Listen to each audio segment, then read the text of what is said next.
Hi everyone, my name's Ash and I'm one of the founders of the Hawk Conservancy. I've come on today to tell you about a really special bird that had over a 25-year history of giving flying demonstrations at the Trust. His name was Duffy and he was a European Eagle-Owl. What made him so special? Well, he was beautiful. He was a gorgeous looking owl and he was also incredibly friendly. We hand reared him, and so he was what we would call an imprint. He was imprinted on human beings, and so he related to humans more so than he would do to other owls. So for instance, if you were a visitor and you were walking around the grounds and you got to Duffy's aviary and you called Duffy, he would hoot back to you. Now, some of the owls have, I think it could be described as quite a menacing hoot. The milky eagle-owl, for instance, it's sort of a woo, woo, woo.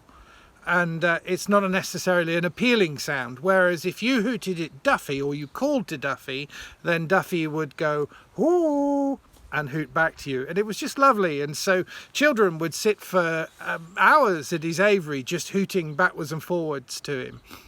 In fact, it used to really inspire the kids to ask questions about him. My favourite one from a child who said to me one day, I was told by my gran if I was to walk round and round an owl, his head would fall off. And when I tried to tell him that no, that wasn't the case, that the owl could only go around 270 degrees, he was really upset. And then he said, yes, they can. And my grandma can take her teeth out as well. So there. Which sort of put me in my place. He used to give flying demonstrations. He tended to be on in the last display of the afternoon, more often than not in the lower arena. And on high days and holidays, I was always really nervous, because if you had a big audience, that was the day when Duffy could potentially let you down, normally a bank holiday. And the reason wasn't because Duffy didn't like large audiences, it was because quite often that's when microlights and hand gliders would be flying around.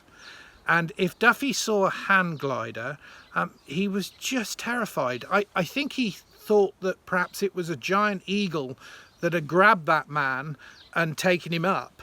And so Duffy's best form of defence was just to do nothing. He would shrink and make himself as small as he possibly could. He wouldn't hoot, he wouldn't fly, and we would all have to sit there in the arena and wait for the microlight to disappear. And then once it had disappeared, then Duffy would give his flying demonstration. One of the great advantages of Duffy was his hoot, and because of that, he quite often used to be asked to do television work. Quite often a commercial company would contact us and they'd say, I don't suppose you've got an owl that would hoot in front of camera. And we'd say, well, actually, yes, we have. So he used to travel with me quite a lot, and we'd go to various different film locations. He always used to sit on the back seat of the car because he loved looking out of the window, which used to get lots of funny views from other cars that passed you by. And I never used to like not having him with me if we were overnight. And so if you booked into a hotel, more often than not, they weren't happy about you having an owl sleep in the bedroom. So we used to smuggle him in.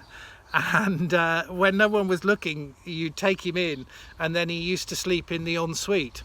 But he used to hoot all night, and I used to put earplugs in. But sometimes you'd go down for breakfast and you'd hear the other guests talking during the breakfast, and they'd say, did anybody hear that owl hooting in the night? And it was Duffy in the ensuite of the bathroom. One particular job that we did was Duffy was asked to hoot in front of camera for a drinks commercial.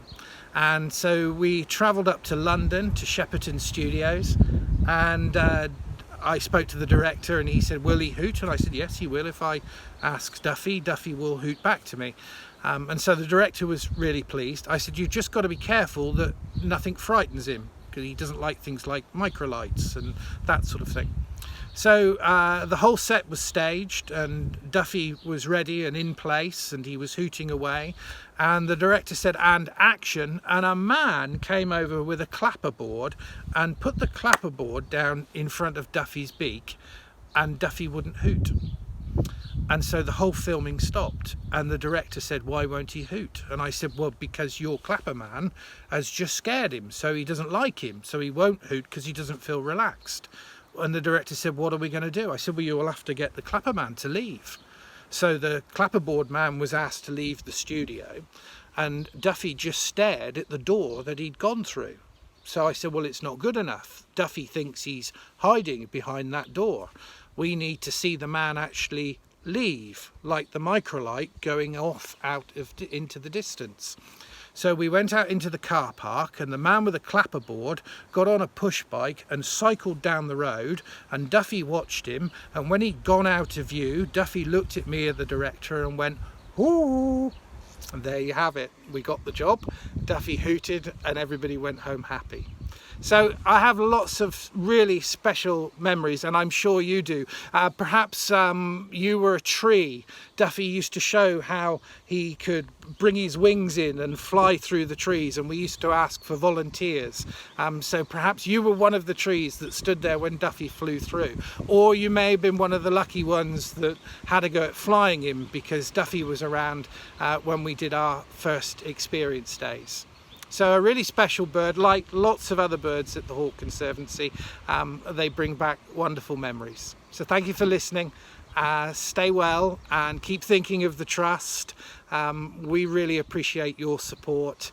If you can help us by getting some online tickets or booking an experience day, that would really help us as well. So take care everyone, and I'll talk to you soon. Bye bye.